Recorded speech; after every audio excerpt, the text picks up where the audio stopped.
Hello दोस्तों, नमस्कार। मेरा नाम है रविंद्र। आप सभी का स्वागत है हमारे यूट्यूब चैनल पे। कक्षा 10 के लिए गणित पढ़ा रहे हैं। त्रिकोणमिति का अनुप्रयोग अध्याय नंबर 11 अध्ययन की किताब उठाते हैं तो उसमें अध्याय नंबर 11 मिलता है। उसमें स्वयं को जांचे जो सेक्शन है उसके अंतर्गत हम उस पूरे सेक्शन को हल करा रहे थे, क्योंकि इसमें कोई प्रश्नावली नहीं है, बस अपना वो है एनसीईआरटी फोल्डर है। उसके बाद स्वयं को जांचो और विविध प्रश्नावली है, तो स्वयं को जांचो वाला सेक्शन हम हल करा रहे हैं। यहाँ पे ऊंचाई और दूरी लिख कर रखा है, क्योंकि इसे ऊंचाई और दूरी भी कहा जाता था पहले। आजकल नहीं कहा जा रहा है, लेकिन कहा जाता है कभी कभी। कुछ लोग तो इसका प्रयोग करते ही होंगे। और इसके पहले वीडियो में हमने सब कुछ बता दिया था कि भाई इसमें क्या क्या चीज़ें आने वाली हैं, किस किस प्रकार से प्रश्नों को हल किया जा सकता है। वो सारी चीज़ें मैंने आपको समझा दी थी। 6 प्रश्नों तक को भी हमने हल करके दिखा दिया था। अब आगे के प्रश्नों को बताना है। केवल हम प्रश्न बताएंगे। जो कुछ भी कहीं कहीं पे थ्योरी की ज़रूरत पड़ेगी तो वो हम आपको समझा देंगे, वो आप कर लेंगे, हो जाएगा काम। ठीक है, तो चलिए प्रश्न से शुरुआत करते हैं। प्रश्न संख्या 7 से देखेंगे कि प्रश्न संख्या 7 में है क्या। तो एक समतल में स्थित बिंदु से 200 मीटर की दूरी पर स्थित किसी टावर के, देखिए एक समतल पर, इस प्रश्नावली में सभी में आपको समकोण त्रिभुज तो बनाना ही बनाना है। तो ये समतल पर स्थित बिंदु से, इस बिंदु से 200 मीटर की दूरी पर, 200 मीटर की दूरी पर एक टावर है। ये टावर हो गया भैया। टावर के शीर्ष का उन्नयन कोण, यहाँ से उन्नयन कोण कितना है? 45 अंश है। तो ये 45 अंश का कोण हो गया। टावर की ऊंचाई ज्ञात कीजिए। इस टावर की ऊंचाई को हमको ज्ञात करने के कहा जा रहा है। काफ़ी अच्छी चीज़ें हैं। इसमें नाम लिख लेते हैं। नामकरण इसे कहा जाता है ABC। यहाँ पे नाम लिख लिया। और तो आपको क्या दिया गया है? त्रिभुज ABC में आपको मिल गया है AB बराबर कितना? 200 मीटर। कोण A बराबर आपको मिल गया है 45 अंश। और जो टावर है, टावर की ऊंचाई जो है वो BC है। BC बराबर H मीटर आप कह सकते हैं। ऊंचाई BC बराबर H मीटर है, ऐसा हम कह सकते हैं। कहने का कोई बहुत ज़्यादा मतलब ही नहीं बनता है, बस हो चुका है। इस प्रश्न में कुछ है ही नहीं जो मुश्किल हो।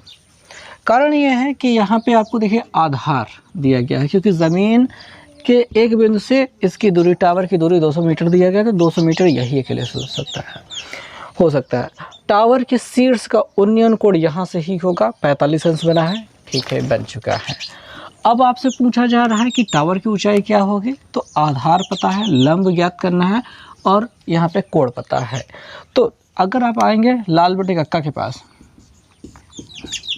लाल बटे कक्का, तो साइन कॉस टेन, टेन बराबर होता है लंब बटे आधार, टेन बराबर होता है लंब बटे आधार। तो यहाँ पे चूँकि टेन थीटा बराबर होता है लंब बटे आधार, ऐसा होता है। इसलिए हमारे पास ये जो टेन 45 अंश, टेन 45 अंश, 45 अंश, इस कोण का मान है 45 अंश, बराबर लंब हो जाएगा BC रखेंगे और आधार AB। टेन 45 का मान 1 होता है। क्या होता है भैया? टेन 45 अंश का मान, टेन 45 अंश का मान 1 होता है। याद करने वाली बात होती है, याद रखेंगे तभी काम हो पाएगा। BC का मान आपको H दिया गया है, AB का मान 200 दिया गया है। 200 के इधर गुणा करा देंगे तो H बराबर आपको 200 मिल जाएगा, या फिर H बराबर आप ऐसे 200 लिख सकते हैं, मीटर आप कह सकते हैं। आखिर में लिखेंगे अतः टावर की ऊंचाई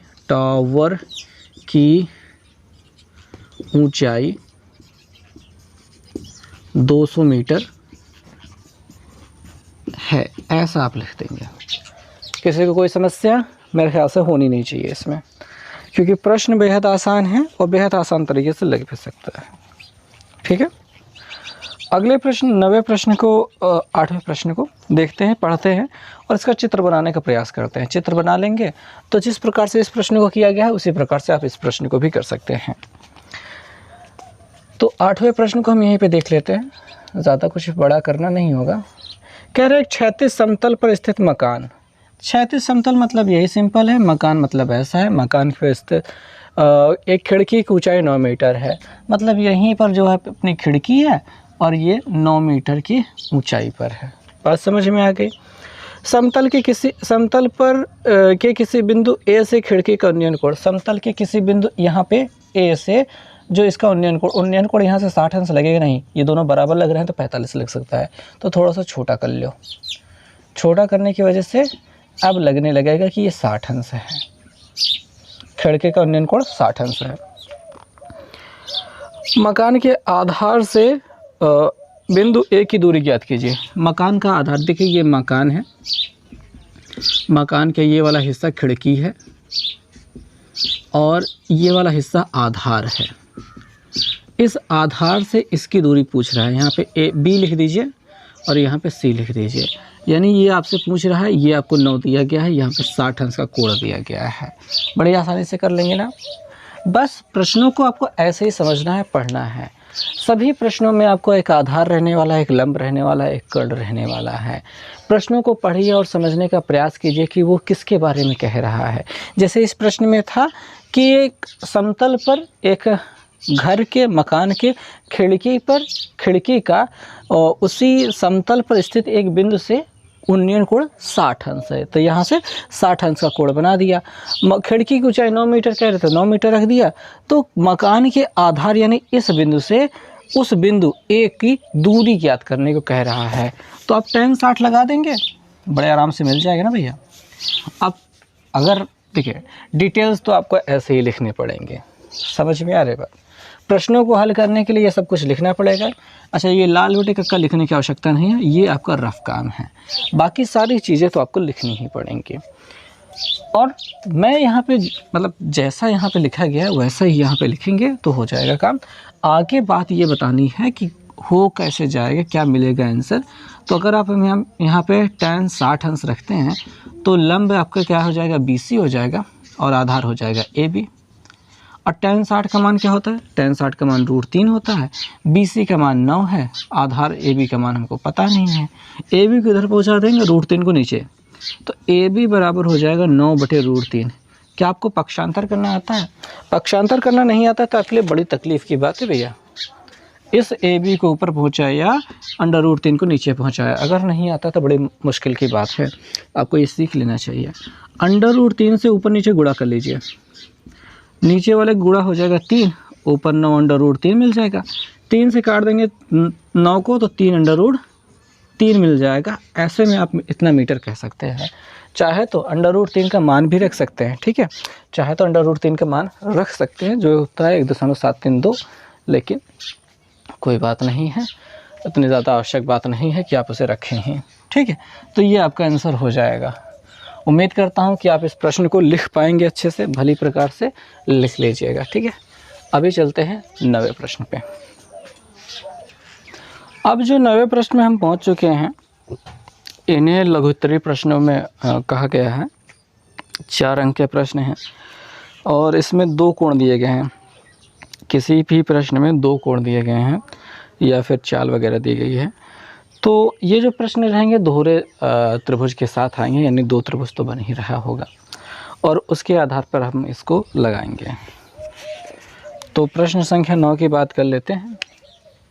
क्या दिया गया है, एक मंदिर के ऊपर लगा झंडा। तो भैया पहले एक ज़मीन बना लिया हमने, ये वाला हिस्सा मंदिर का हो गया, ये हिस्सा मंदिर का हो गया, इस बिंदु से ऊपर वाला ये झंडे का हो गया।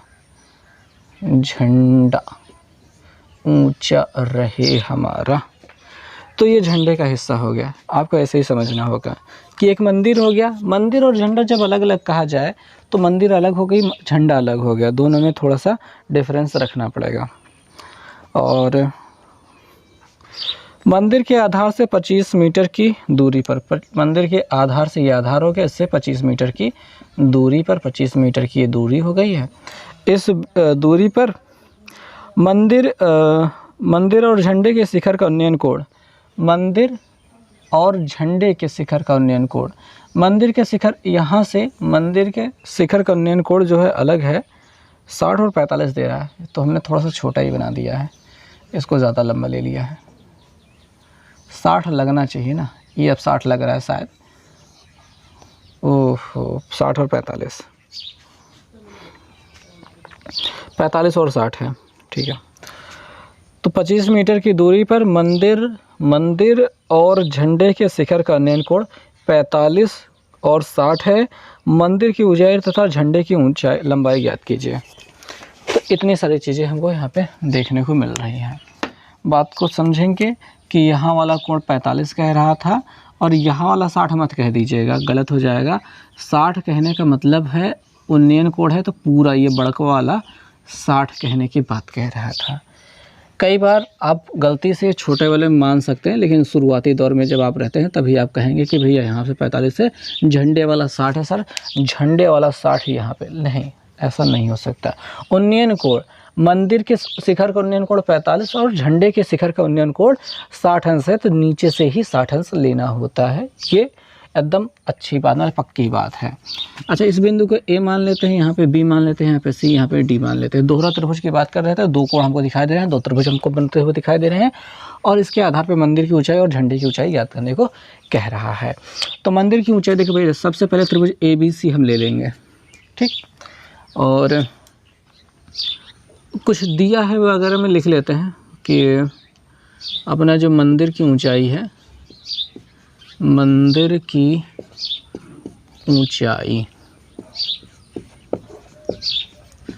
ऊंचाई वो हमने माना है BC है, BC या फिर BC बराबर मान लेते हैं H मीटर। क्या माना जाए, बहुत अच्छा नहीं लग रहा है मानते हुए। H, इसे कैपिटल H मान लिया जाए, इसे स्मॉल h मान लिया जाए, ज़बरदस्ती की बात होगी और कोई मतलब नहीं निकलेगा इसका, ठीक है। ऐसे H मानना जो कोई मतलब नहीं होगा,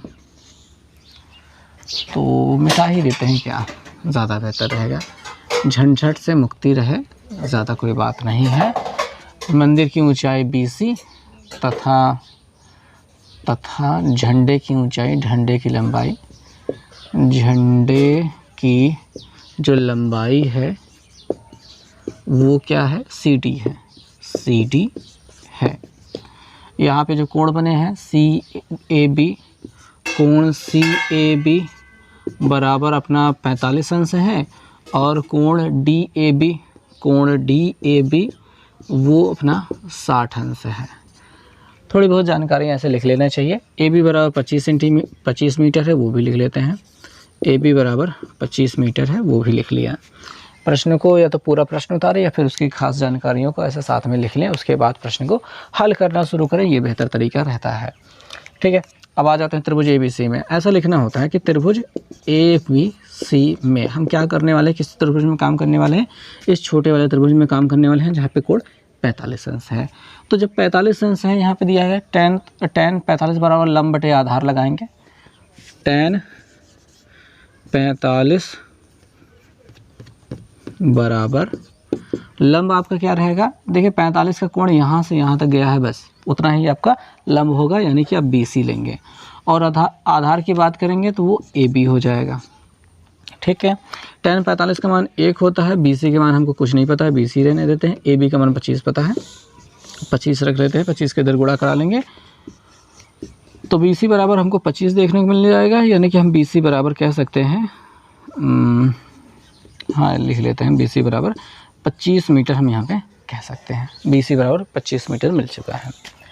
अब क्या करोगे भैया, त्रिभुज ABD में, त्रिभुज ABD में ऐसा नहीं हो सकता कि आप इस छोटे से कोण को घटा करके 60 में से 45 घटा दो, ये मिल जाए और उसके हिसाब से कुछ करो, ऐसा कुछ नहीं करना है, बड़ा सा लेना है त्रिभुज ABD में। और यहाँ पे tan 60 लग रहा है तो tan 60 पूरा पूरा लगाएंगे, ये नहीं कि घटा उठा के कुछ लगाना है, कुछ नहीं। लंब की बात करेंगे, देखिए tan 60 के लिए लंब ये पूरा रहेगा, ये नहीं कि आप इतना छोटा सा लेकर के छोड़ दो ना, पूरा लेना पड़ेगा। पूरा क्या है, पूरा है BD बटे आधार क्या हो जाएगा AB। ऐसे ही चलता है यहाँ पे। tan 60 का मान √3 होता है, BD का मान BD ही रखोगे भैया, उसका नहीं पता है। AB का मान कितना है, वो 25 है। 25 के इधर गुणा करा दोगे तो BD बराबर क्या मिल जाएगा, 25√3 मिल जाएगा, यानी कि हम BD बराबर कह सकते हैं 25√3 मीटर है, इतना कह सकते हैं। अब आ जाते हैं मुख्य सवाल पे कि मंदिर की ऊंचाई कितनी होगी।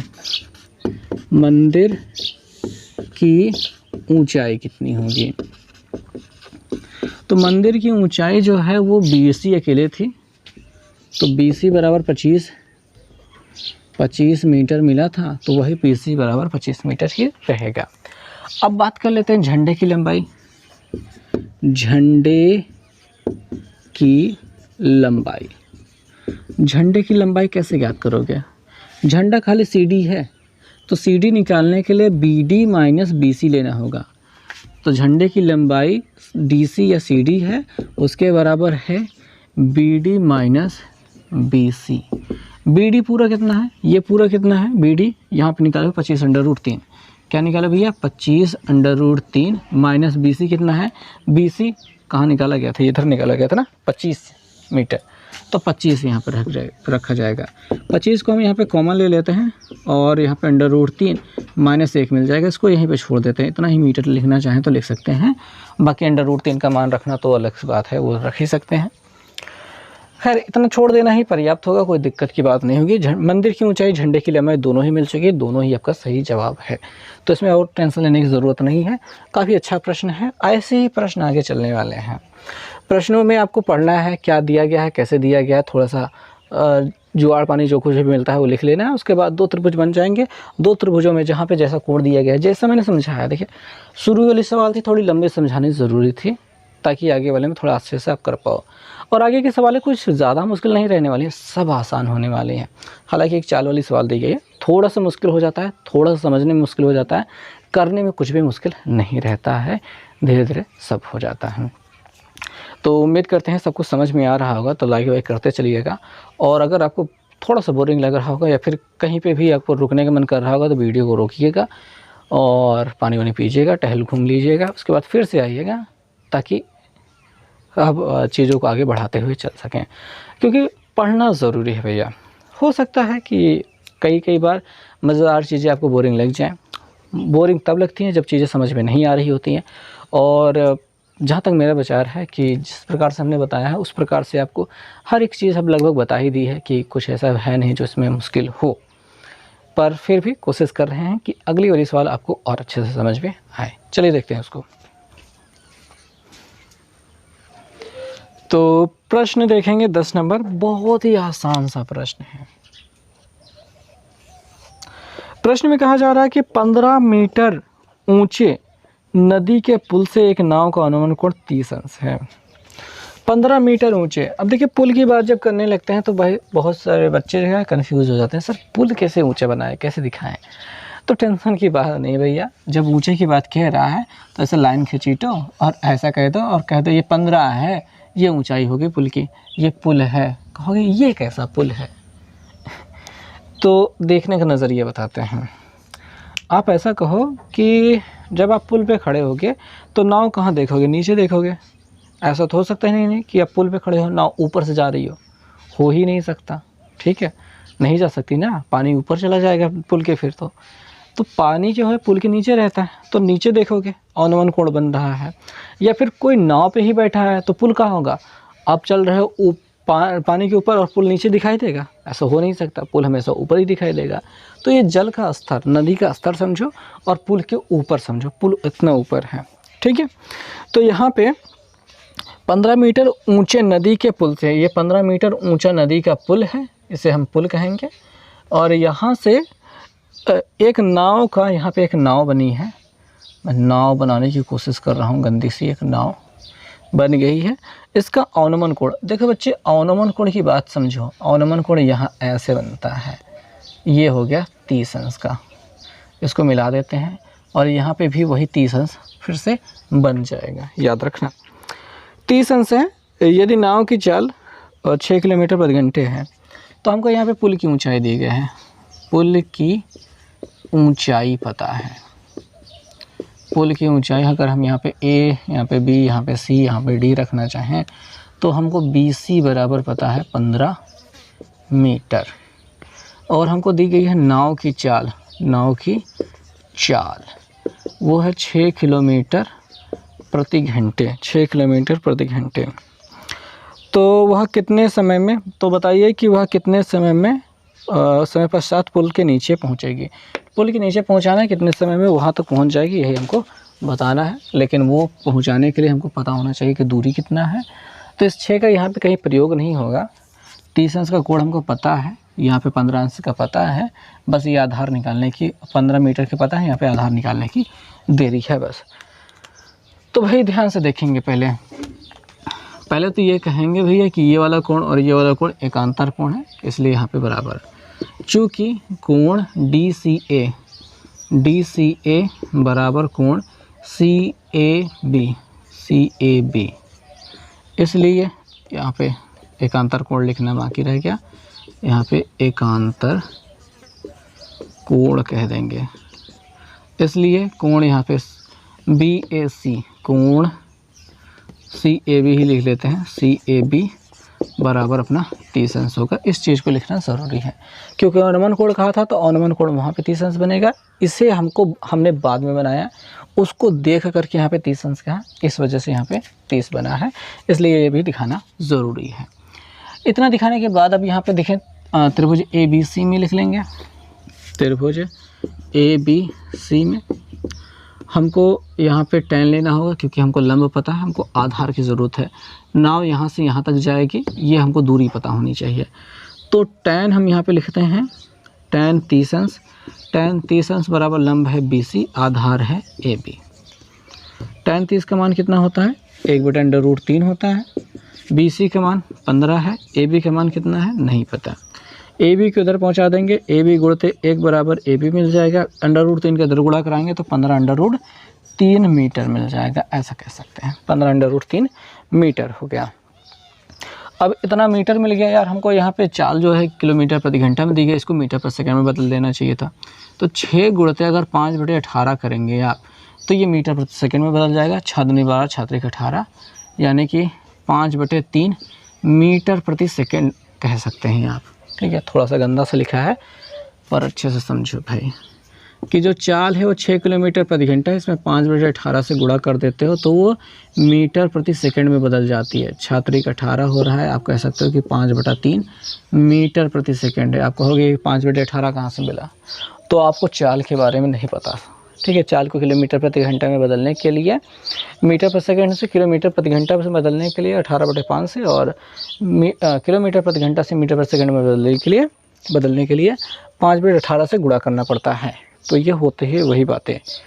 अब उसके बाद जब आपको यहाँ पे AB का मान पता चल गया, यहाँ से यहाँ तक की दूरी कितनी पता चल गई, 15√3 मीटर पता चल गई है, तो आपको क्या निकालना है, चाल कितना समय लगेगा। तो भैया आपको पता है चाल पता है, यहाँ पे 5/3 मीटर प्रति सेकंड मिल चुका था, मीटर प्रति सेकंड मिल चुका था। और दूरी आपको पता है, दूरी यहाँ पे पता है 15/3 मीटर। अगर आपसे समय पूछा जा रहा है तो समय बराबर होता है दूरी बटा चाल, समय बराबर होता है दूरी बटा चाल। फार्मूला याद रखने का बहुत ज़्यादा ज़रूरी है, नहीं याद रखोगे तो बड़ी तकलीफ़ हो जाएगी भैया, तकलीफ़ हो जाएगी सच्ची में। तो इतना चीज़ें हो गई, दूरी कितना है यही है, लिख देते हैं 15/3। बड़ी समस्या होने वाली है चाल को रखने में। कहोगे गुरुजी 5/3 को लिखें कैसे, तो ऐसे 5 लिख लो, ऐसे 3 लिख लो। लेकिन इस 3 का क्या करें या फिर 5 का क्या करें, तो भैया जो 3 है ना वो ऊपर चला जाएगा, 15/3 गुणित 3 होने लगेगा, बटे 5 रहेगा। बात समझना, ऐसे हो जाएगी सिचुएशन। 5 से काट देंगे, 5 3 15 हो जाएगा, 3 तरीका 9 गुणा हो रहा है, 9/3 अब समय है, ये मीटर पर सेकंड में था, ये मीटर में था, तो हम यहाँ पे कह सकते हैं कि इतना सेकंड का समय लगेगा। सेकंड ऐसे के लिए लिख देते हैं। तो ये जो हमारा समय होने वाला है वो 9/3 सेकंड होगा। आखिर में लिख देना कि अतः नदी को पुल के नीचे, नाव को पुल के नीचे पहुँचने में 9/3 सेकंड का समय लगेगा। सेकंड हिंदी में लिख लो भैया, सेकंड का समय लगेगा। तो इस प्रकार से इस प्रश्न को हल किया जा सकता है। बहुत ही आसान सा प्रश्न था, कोई दिक्कत नहीं हुई। क्या आपको लगा कि ये मुश्किल होगा?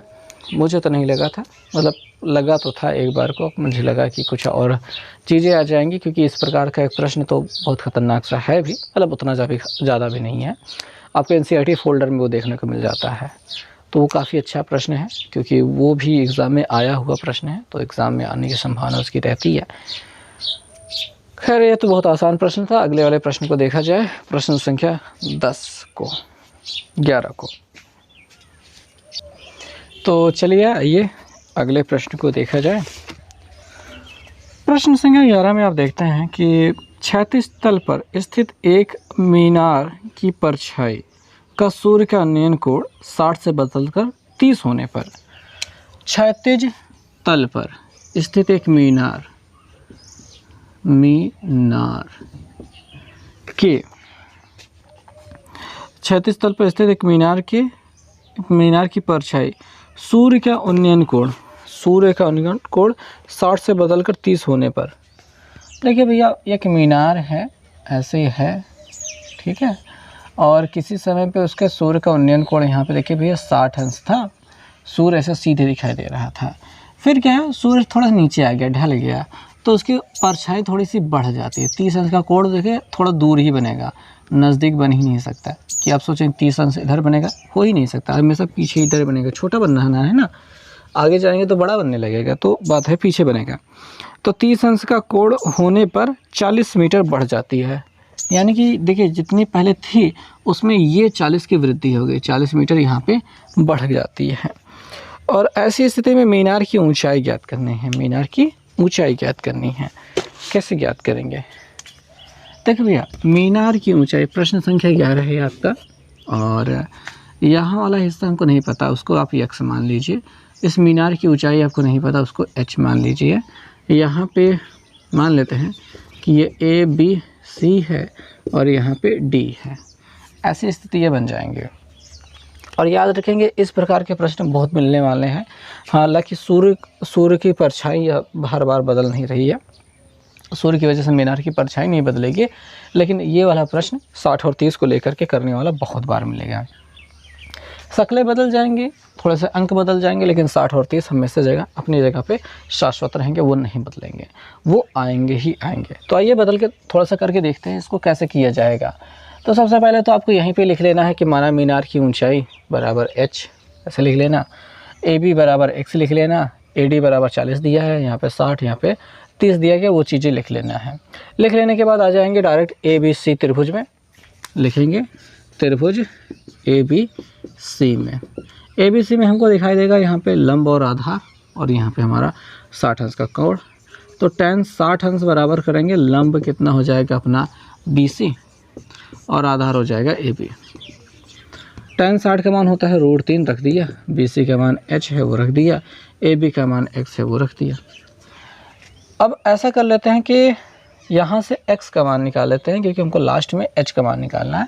तो x को इधर पहुँचा दो, x ऊपर पहुँच जाएगा, √3 नीचे भेज दो, तो h/√3 होगा।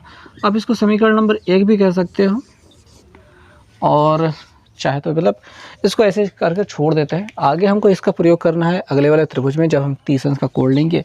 त्रिभुज DBC में लिखेंगे, त्रिभुज DBC में आपको tan यहाँ पे रखना होगा 30 अंश, क्योंकि कोण तो 30 अंश है यहाँ पे।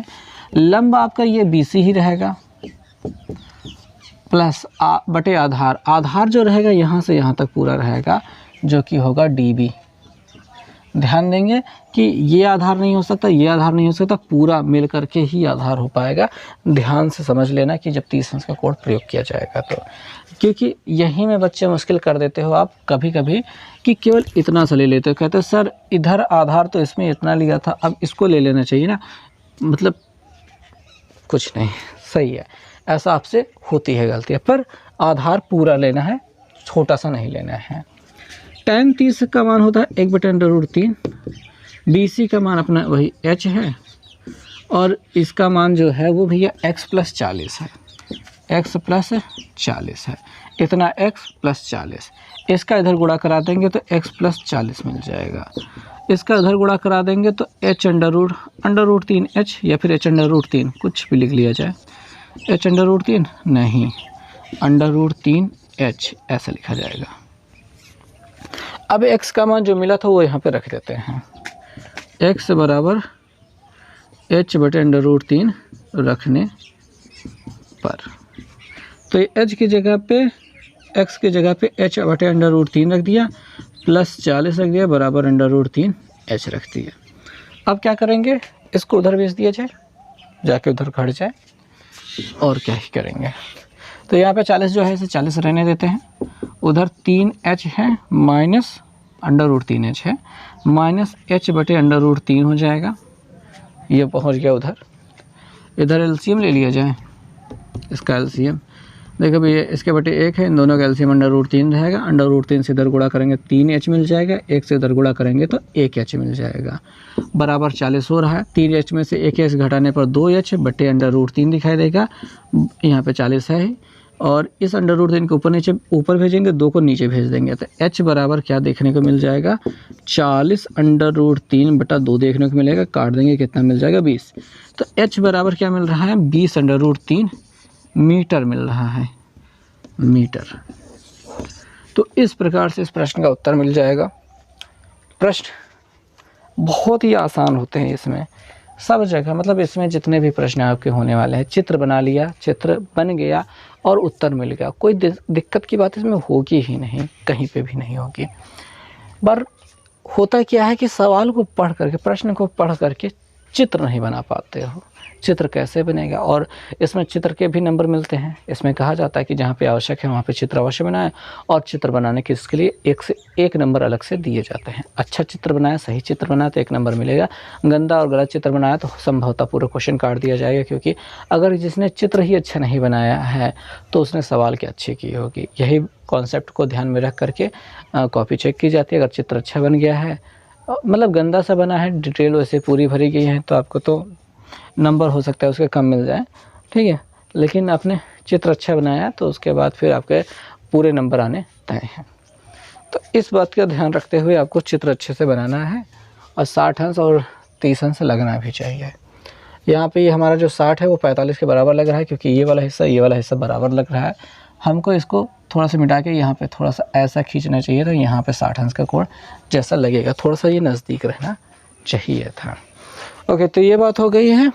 अब 11 नंबर के बाद 12 नंबर सवाल को देखा जाए। ओके, तो 12 नंबर प्रश्न में एक अपूर्ण मीनार के बारे में बात की जा रही है। अब मैं सोच रहा हूँ कि कुछ चित्र बना के छोड़ दूँ, ताकि आप उन्हें प्रश्नों को खुद ब खुद कर पाएँ और फिर बताएं कि क्या हुआ कि नहीं हुआ। एक अपूर्ण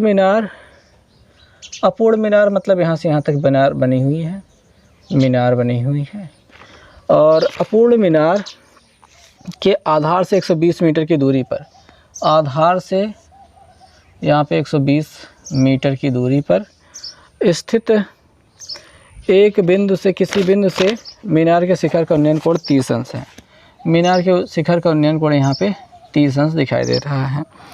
ज्ञात कीजिए कि मीनार को कितना ऊंचा बनाया जाए, ताकि उसके मीनार को थोड़ा सा और ऊंचा बनाया जाए, ताकि कितना ऊंचा और बनाया जाए कि उसी बिंदु पर मीनार के शिखर का उन्नयन कोण 60 अंश हो।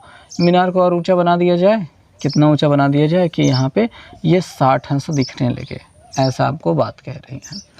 तो भैया यहाँ पे सबसे पहले तो आप tan 30 लगाओगे और इस हिस्से की ऊंचाई ज्ञात करोगे, ठीक है। और जब ये ऊंचाई ज्ञात हो जाएगी, ये तो 120 रहेगा ही, फिर tan 60 लगाओगे, पूरी लंबाई निकालोगे, ये तो 120 रहेगी, जब पूरी लंबाई निकल जाएगी और ये लंबाई आप पहले निकाल चुके हो तो पूरी लंबाई में से ये अलग घटा देना, आपको ये वाला आंसर मिल जाएगा, कर लेना। अभी तक जितना बताया उस हिसाब से करोगे तुरंत आ जाएगा, कोई दिक्कत की बात नहीं होगी। प्रश्न संख्या 13 का देखो। प्रश्न संख्या 13 में कह रहा है कि एक मंदिर तथा उस पर लगा पताका दंड, पताका माने झंडा होता है भैया, ठीक है, पताका माने झंडा होता है, ध्वज होता है, कोई अलग चीज़ नहीं होता है, पताका झंडा ही होता है। मान लेते हैं यहाँ से यहाँ तक ये मंदिर है और उसके ऊपर ये पताका है। पताका का मतलब झंडा होता है, ठीक है, पटाखा मत समझ लीजिएगा, दिवाली आ रही है तो पटाखा समझ लेंगे। पताका माने झंडे को कहा जाता है। पताका दंड क्षैतिज भूमि से किसी बिंदु पर, क्षैतिज भूमि के किसी बिंदु पर क्रमशः 30 के कोण 30 अंश के कोण अंतरित करते हैं। यहाँ पे ये शब्द प्रयोग किया गया है, कोण अंतरित करते हैं, तो यहाँ पे आपको बात को समझना होगा। तो भैया देखो, तो जो मंदिर है वो एक किसी बिंदु पर 30 अंश का कोण अंतरित करता है और जो पताका है वो भी 30 अंश का कोण अंतरित करता है।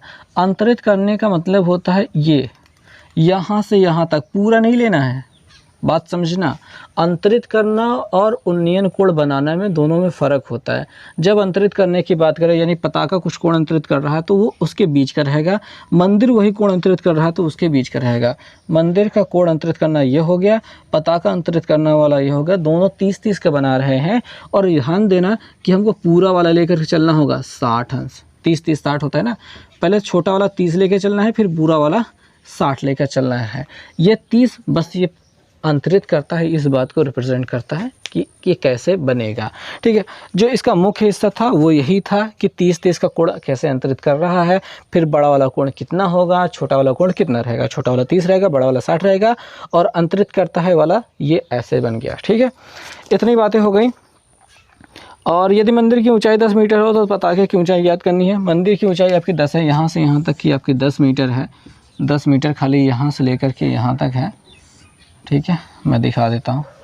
ये है पताके की ऊंचाई, आपको यक्स मान लेनी है, इसको यक्स मान लेना है। पहले tan 30 लगाना है, ये लंब और आधार से आपको यक्स का मान निकालना है, फिर tan 60 लगा देना। पूरा ऊंचाई देखो, पूरा ऊंचाई लेना, ये नहीं कि आप tan 30 लगा करके फिर h/x लेने को, इससे भी उत्तर नहीं आएगा। आपको पूरा और इसको लेकर के ही tan 60 लगाना है ताकि पूरी लंबाई मिल जाए। पूरी लंबाई मिलने के बाद आप उसमें से 10 घटा देना, आपको पताका की ऊंचाई मिल जाएगी। जितना कुछ समझा है उस हिसाब से कर लेना, कर लोगे तो हो जाएगा काम, ठीक है। और नहीं कर मतलब कर लेना भैया, कमेंट करके बताना कि इनको बताना है कि नहीं बताना है, ठीक है। अगर कमेंट करते हो तो हम इसको समझाएंगे। अब यहाँ पे अगले सवाल वही बताएंगे जिसमें थोड़ा सा दम होगा, बाकी सबका चित्र बना के हम छोड़ देंगे और वो सारे प्रश्नों को आपको खुद करना होगा। अब 15 नंबर क्वेश्चन का चित्र पर देखो कि 14 नंबर हो गया, नहीं 14 नंबर तो भी हुआ ही नहीं। 14 नंबर देखो पहले, एक ऊर्ध्वाधर मीनार की चोटी से भूमि पर स्थित किसी बिंदु का उन्नयन कोण 60 अंश है। एक ऊर्ध्वाधर ये मीनार हो गया, ये भूमि हो गई, भूमि पर स्थित किसी बिंदु पर उसका उन्नयन कोण कितना है, इस बिंदु पर उन्नयन कोण 60 अंश है, 60 अंश है। पहले बिंदु से 10 मीटर ऊर्ध्वाधर ऊपर या अन्य इस पहले बिंदु से 10 मीटर ऊर्ध्वाधर ऊपर एक अन्य बिंदु पर उन्नयन कोण 45 अंश। इससे 10 मीटर ऊपर कह रहा है, इधर की ओर नहीं आना है, 10 मीटर ऊपर जाना है और इस स्थिति में जो उन्नयन कोण होगा वो 45 अंश होगा, 45 अंश होगा। मीनार की ऊंचाई याद करनी है, मीनार की पूरी ऊंचाई हमको ज्ञात करनी है, तो ध्यान से समझो। इस पूरे h का मान ज्ञात करना है, ये 10 दिया गया है तो ये वाला हिस्सा भी 10 ही होगा। तो सबसे पहले तो यहाँ अच्छा ये x मान लो, ये भी x मान लो, इस छोटे वाले को स्मॉल h मान लो। तो होगा क्या, इस छोटे वाले त्रिभुज में से tan 45 बराबर h/x बराबर कर लेना और tan 60 लगा करके पूरा बटे x कर लेना, ठीक है। रिलेशन बन जाएगा जैसे अभी पिछले वाले सवाल में किया था, वैसे ही रिलेशन बनेगा और स्मॉल h का मान निकालने का प्रयास करना है। स्मॉल h का मान मिल जाते ही 10 जोड़ देना, कैपिटल H यानी कि पूरे जो इस मीनार की ऊंचाई, मीनार ही तो कहा गया ना, हाँ जी, मीनार की ऊंचाई पूरी मिल जाएगी, ठीक। करने का प्रयास तो करो, सब आएगा। चित्र बना के दिखा दे रहे हैं, कर लेना।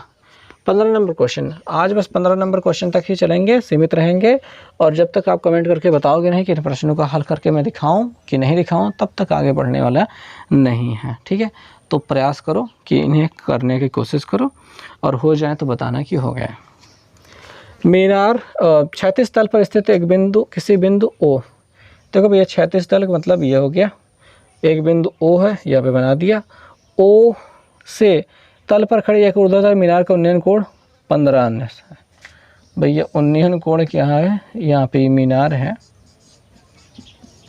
और इसका उन्नयन कोण कितना है, 15 अंश है, 15 अंश दिया गया है, ठीक है। मीनार का उन्नयन कोण 15 अंश है। मीनार की ओर 40 मीटर चलने पर उन्नयन कोण 30 अंश हो जाता है। मीनार की ओर 40 मीटर चलने के बाद जो उन्नयन कोण है वो 30 अंश हो जाता है, उन्नयन कोण 30 अंश हो जाता है। मीनार की ऊंचाई ज्ञात कीजिए, इस h का मान ज्ञात करना है, यहाँ पे x मान लेते हैं। मेरे ख्याल से इसको बता देना चाहिए। मुझे उम्मीद है कि आप लोग समझ पाएंगे इस प्रश्न को। हालांकि मैं आपको बता दूं कि यहाँ पे 15 अंश मान दिया गया है। आप अगर अपनी टेबल देखेंगे तो वहाँ पे 45 और 30 का मान दिखाई देगा, 90 का भी मान मिल जाएगा, 60 का भी मिल जाएगा, पर 15 अंश का मान नहीं मिलेगा। अब इसमें 15 जो दिया गया है वो एक अलग से चीज़ है, मैं आपको सब कुछ समझाऊंगा। चित्र आपको वहाँ पे बना है, एक बार फिर से बना देते हैं। यहाँ पे समझेंगे कि यहाँ पे इस बिंदु पर कोण है 15 अंश का, थोड़ा सा दूर जाने के बाद आपका कोण कितना बनने लगता है, 30 अंश का। मीनार की ऊंचाई हमको नहीं पता है, ये 40 मीटर आगे चल चुके हैं। इधर वाला x नहीं पता है, हम यहाँ पे लिखेंगे a b, यहाँ पे c, यहाँ पे d, ठीक है। a b c और d लिख लिया। ये मीनार है, मीनार तो आपको समझ में आ ही रही है। अब समझेंगे तो सबसे पहले तो हम यहाँ पे ये लगाएंगे कि त्रिभुज ABC में, त्रिभुज ABC में हमको दिखाई देगा tan 30 अंश। tan 30 बराबर AB बटे BC, ये कर लेंगे। tan 30 का मान 1/√3 होता है, AB का मान h है, BC का मान x है। x को इधर पहुंचा देंगे, x गुणते 1, इसका इधर गुणा कराएंगे तो h√3, h√3 एक चीज़ मिल जाएगा। ये उत्तर नहीं है, संबंध है, एक समीकरण है। फिर आ जाते हैं बड़े वाले त्रिभुज में, ABD में, त्रिभुज ABD में। इसमें आपको tan 15 अंश मिलेगा, ठीक है, 15 अंश है तो वही लेंगे, tan 15 अंश। tan 15 अंश बराबर वही अपना लंब AB, और याद रखना आधार पूरा लिया जाएगा, छोटा सा नहीं लिया जाएगा, पूरा लिया जाएगा। BD tan 15 का मान कितना होता है वो बताता हूँ। फिलहाल यहाँ पे AB का मान जो है h वो रख देते हैं, और BD का मान 40 + x रहेगा, 40 + x रहेगा, वो चीज़ हमने यहाँ पे रख दी, 40 + x। और बात जो हम बताना चाहते हैं वो ये है कि tan 15 का मान क्या होगा। अब tan का 15 का मान निकालने के लिए आपको ढेर सारे फार्मूले जो होते हैं आपकी किताब में दिए भी नहीं गए, उनका प्रयोग करना होगा, और वो आपके पास है नहीं, ठीक। फिर भी मैं आपको बताने का प्रयास करता हूँ कि tan A + B बराबर होता है tan A + tan B, यहाँ पे प्लस tan B बटे 1 - tan A tan B, ये होता है। और tan A - B का अगर फार्मूला देखना है तो उसके बराबर होता है tan A - tan B बटे 1 + tan A tan B, ये होता है फार्मूला। आप कहोगे ये कहाँ मिलेगा, तो ये आपको इंटर में मिल जाएगा। हाई स्कूल में पहले था, अभी दिखाई नहीं देता है आजकल, ठीक है।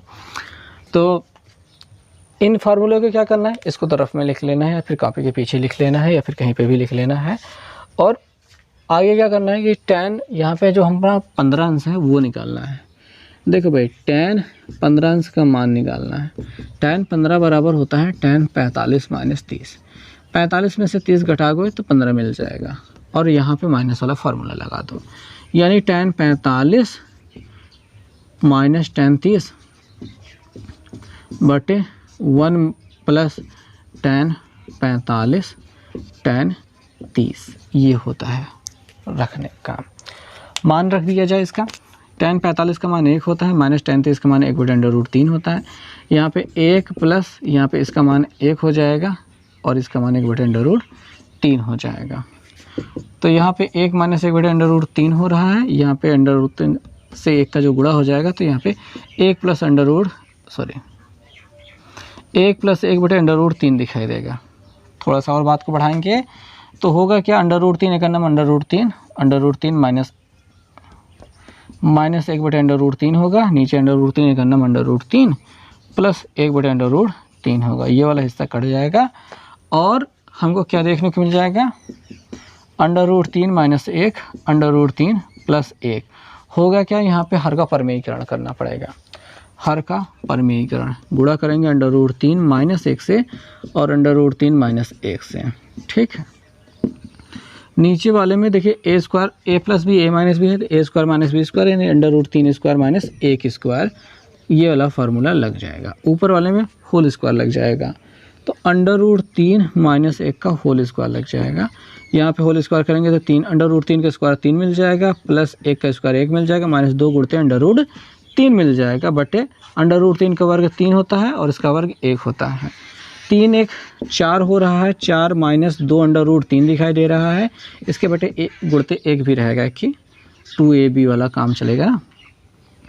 और यहाँ पे नीचे 3 में से 1 गया 2 हो जाएगा, ऊपर वाले में से 2 कॉमन ले लिया जाएगा तो हमको 2 कॉमन लेने के बाद मिल जाएगा 2 माइनस √3 और उसके बटे रहेगा 2 से 2 कट जाएगा और आखिरकार हम कह सकते हैं कि tan 15 अंश बराबर हमको मिल जाएगा 2 माइनस √3।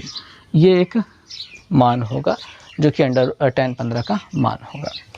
tan 15 का मान जो मिल गया है वहाँ पे 2 माइनस √3 यहाँ पे रखा जाएगा, 2 माइनस √3 रखा जाएगा। अब गुणा कराने की बारी आ जाती है। इसका इधर गुणा किया जाएगा, मेरे ख्याल से इतनी जगह में आ जाना चाहिए।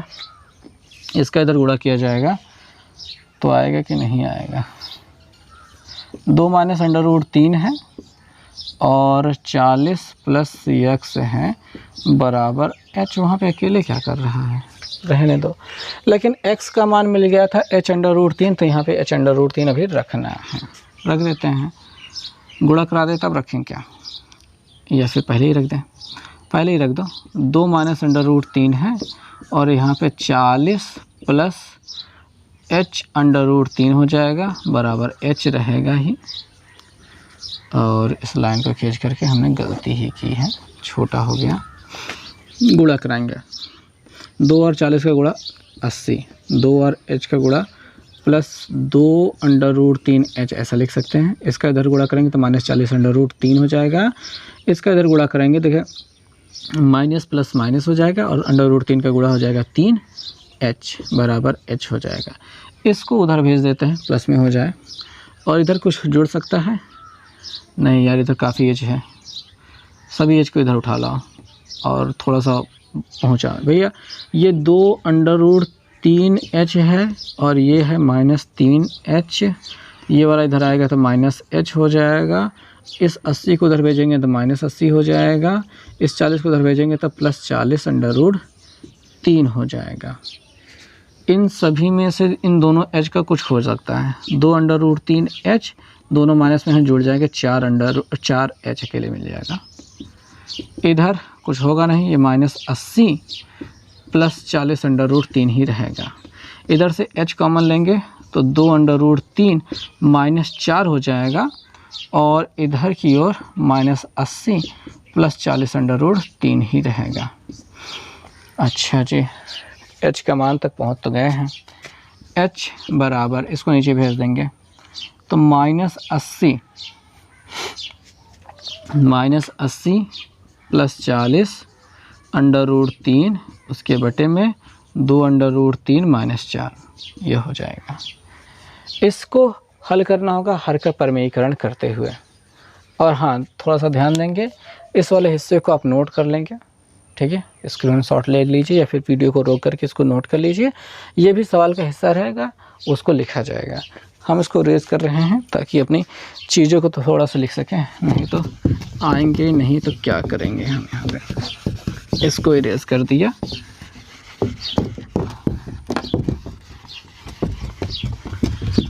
ओहो बहुत शोर कर रहा है ये।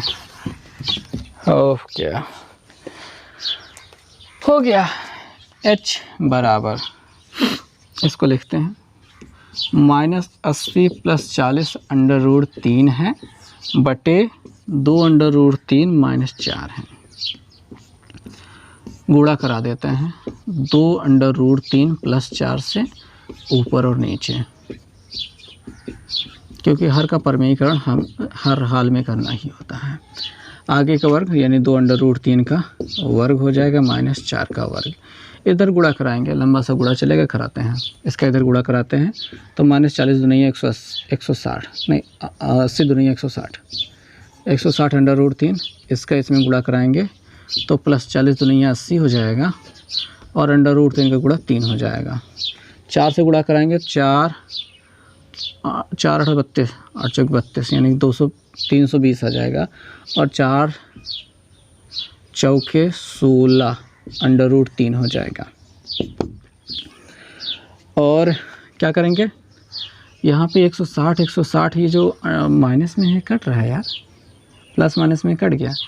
80 8 3 24 240 मिल रहा है, -320 मिल रहा है। यहाँ पे 2 का वर्ग 4 गुणते √3 का वर्ग 3 हो जाएगा, -4 चौके 16 हो जाएगा। इसमें से इसको घटा लेते हैं तो 320 में 240 घटेगा, 0 में से 0 गया 0, 12 में से 4 गया 8 और 2 में से 2 गया ख़त्म। ये वाला बड़ा है, -80 रहेगा।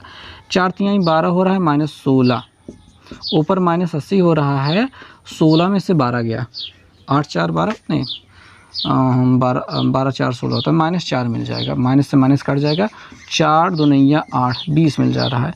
h बराबर क्या हो जाएगा 20 मीटर आप कह सकते हैं। 20 मीटर काफ़ी बढ़िया सवाल थी। √10 15 का मान तो आपको निकालना सिखा दिया और उसके बाद इसका प्रयोग, इसमें कुछ ज़्यादा ही मैंने छोटा लिख दिया है, इसके लिए मैं माफ़ी चाहता हूँ, पर ठीक है जो कुछ भी है ऐसा ही है, इसको ऐसे ही करना होगा। ये प्रश्न लंबा है पर है। आप सोचेंगे सर ये एग्ज़ाम में आ जाएगा तो कैसे करेंगे, तो मैं गारंटी लेता हूँ कि एग्ज़ाम में नहीं आएगा, पॉसिबल ही नहीं है कि आपके एग्ज़ाम में आ जाए, परंतु आपको करने के लिए इसको ऐसे ही करना पड़ेगा। और छोटा कुछ किया जा सकता है, संभवतः कुछ चीज़ें को इग्नोर किया जा सकता था, लेकिन हमने इग्नोर नहीं किया, पूरा करके दिखाया, तो ठीक है, चलो ठीक जो भी है किया गया। तो उम्मीद करते हैं आपको वीडियो पसंद आया होगा और जो भी प्रश्न हमने छोड़े हैं उनको आप कर पाएंगे और आगे के प्रश्नों को भी प्रयास करेंगे। अगली वीडियो आएगी, ज़रूर आएगी, और आगे के प्रश्नों को भी करेंगे और उसमें भी कुछ प्रश्न छोड़ेंगे, जो भी मुश्किल प्रश्न लगे उन्हें किया जाएगा और करके दिखाया जाएगा। तो फिर ठीक है, बस इस वीडियो में इतना ही। देखने के लिए बहुत बहुत धन्यवाद। मिलेंगे नेक्स्ट वीडियो में, बाय।